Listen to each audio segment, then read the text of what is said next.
নলবাৰী জিলা সাহিত্য সভাৰ নলবাৰী চহৰৰ মাজমজিয়াতে এডোখৰ মাটি আছিলে বা এটা ঘৰো আছিলে, কিন্তু বৰ্তমান অৱস্থাটো যথেষ্ট জৰাজীৰ্ণ। আৰু নলবাৰী জিলা সাহিত্য সভাই বহুদিনৰ পৰা মোক এটা আবেদন কৰি আছিল যে এটা সুন্দৰ কাৰ্যালয় গৃহ, প্ৰেক্ষাগৃহ বা অন্যান্য সা সুবিধা লাইব্ৰেৰী ইত্যাদিৰ এটা ভৱন নিৰ্মাণ কৰিব লাগে।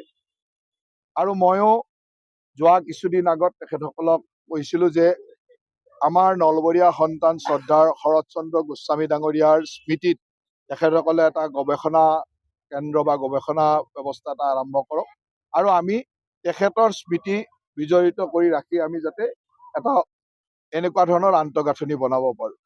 তেখেতসকলেও সন্মতি প্ৰকাশ কৰিলে, আৰু আজি প্ৰায় 1,70,00,000 টকা ব্যয়েৰে আমি এই ধৰণৰ এটা 3মহলীয়া ভৱনৰ নিৰ্মাণৰ শুভাৰম্ভণি কৰিলোঁ। এই ভৱনত এটা প্ৰেক্ষাগৃহ থাকিব, এটা লাইব্ৰেৰী থাকিব ইনক্লুডিং ডিজিটেল লাইব্ৰেৰী, আৰু কাৰ্যালয়টোও থাকিব। তাৰ লগে লগে সন্মুখত দুগৰাকী মহান নলবৰীয়া সন্তান তেখেতসকলৰ দুটা আবক্ষ মূৰ্তিও থাকিব।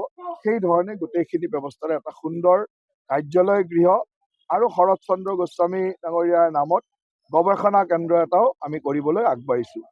শৰৎ চন্দ্ৰ গোস্বামী নলবৰীয়া সন্তান আৰু অসম সাহিত্য সভাৰ প্ৰথমগৰাকী সাধাৰণ সম্পাদক, যিয়ে সাহিত্য সভাৰ এই অনুষ্ঠানটোৰ জন্মলগ্নত এটা অত্যন্ত ত্যাগ বা বৰঙণি যোগাই এই অনুষ্ঠানটোক জন্ম দিছিলে।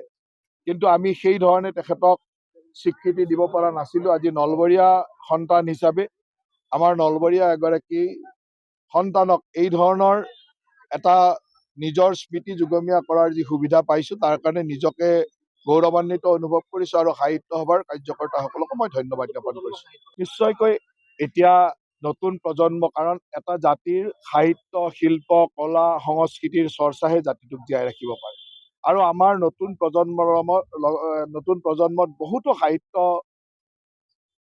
সৃষ্টি কৰিব পৰা, সাহিত্যৰ কাম কৰি থকা বহুত নতুন প্ৰজন্ম আছে। এইসকলক আমি সাহিত্য সভাৰ লগত জড়িত কৰাটো আমাৰ দায়িত্ব, আৰু সাহিত্য সভাৰ লগত জড়িত হৈ থাকিলে তেখেতসকলেও নেক্সট জেনেৰেশ্যনৰ ল'ৰা ছোৱালীখিনি যদি আমাৰ সাহিত্য সভাৰ মজিয়াত থাকে, তেওঁলোকো তেনেকৈ নতুন চিন্তা চৰ্চাৰে কামখিনি কৰাৰ সুবিধা পাব।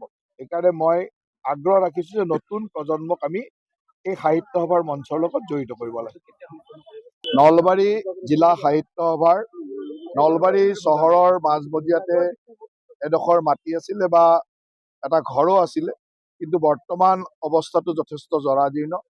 আৰু নলবাৰী জিলা সাহিত্য সভাই বহুদিনৰ পৰা মোক এটা আবেদন কৰি আছিল যে এটা সুন্দৰ কাৰ্যালয় গৃহ, প্ৰেক্ষাগৃহ বা অন্যান্য সা সুবিধা লাইব্ৰেৰী ইত্যাদিৰ এটা ভৱন নিৰ্মাণ কৰিব লাগে।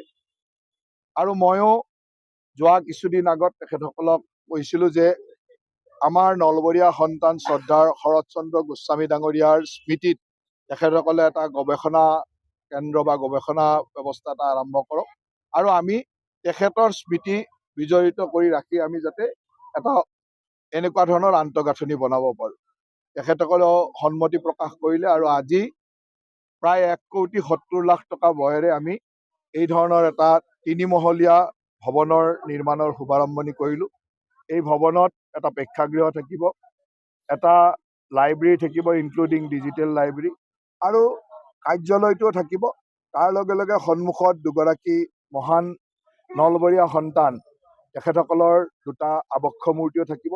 সেই ধৰণে গোটেইখিনি ব্যৱস্থাৰে এটা সুন্দৰ কাৰ্যালয় গৃহ আৰু শৰৎ চন্দ্ৰ গোস্বামী ডাঙৰীয়াৰ নামত গৱেষণা কেন্দ্ৰ এটাও আমি কৰিবলৈ আগবাঢ়িছোঁ। শৰৎ চন্দ্ৰ গোস্বামী নলবৰীয়া সন্তান আৰু অসম সাহিত্য সভাৰ প্ৰথমগৰাকী সাধাৰণ সম্পাদক, যিয়ে সাহিত্য সভাৰ এই অনুষ্ঠানটোৰ জন্মলগ্নত এটা অত্যন্ত ত্যাগ বা বৰঙণি যোগাই এই অনুষ্ঠানটোক জন্ম দিছিলে।